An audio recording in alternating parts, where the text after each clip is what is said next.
आत्माराम यादव के स्वर में यह गीत।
छोड़ी छोड़ी बरहिस्त तुलर बिलवा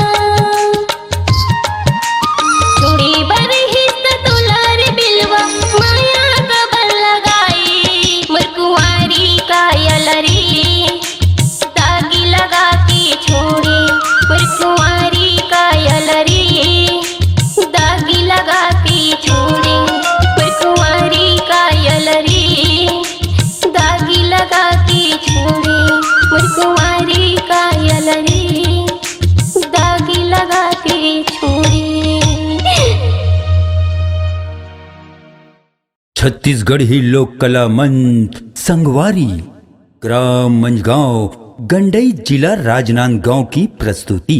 गायक आत्माराम यादव, चूरामन देवांगन, गायिका जगेश्वरी साहू।